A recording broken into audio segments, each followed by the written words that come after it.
And this is not an easy topic to talk about. It's never easy to talk about the politics of the thing after a tragedy happens, but I think we have to, in a sense, because there are some pretty serious allegations that are being waged by the left. First of all, they tell us that the two solutions to this are to get rid of the NRA and to institute gun control. And let's start with gun control. Maryland, the shooter was from Baltimore, Maryland. That's where he legally purchased a firearm. Maryland has some of the toughest gun control laws in the country, and they didn't work. So why should we institute or accept or vote for? Why should we have more gun control when it didn't stop this shooting?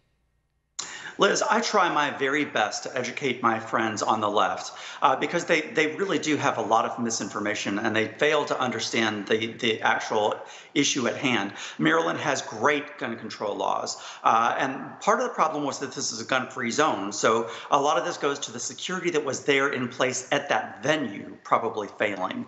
One thing that I want to always stress to the viewers is that if you purchase a firearm secondhand, there is no requirement for a background check. So make sure that you go to a police station. It only costs $15 to run a background check and run the serial number for a weapon. That's something that individuals have a responsibility to do.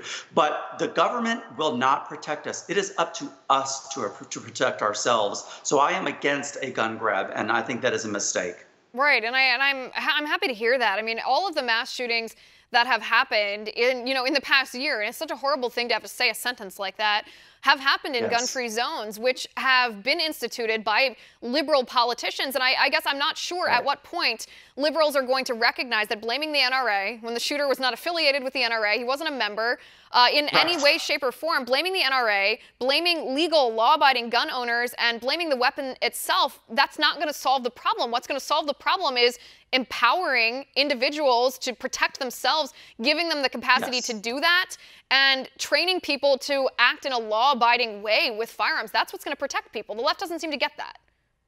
They don't seem to get that. I am trying my best. I'm still a political director within the party. It's something as a veteran from the Special Forces, Special Operations, Army Ranger Regiment veteran, I work very hard because this is something I'm passionate about to educate them. But we've got a lot of work to do. This was someone who was deeply psychologically troubled. The police have been called to his house over 26 times with mental health crisis. So we've got a problem with mental health in our country. That needs to be addressed.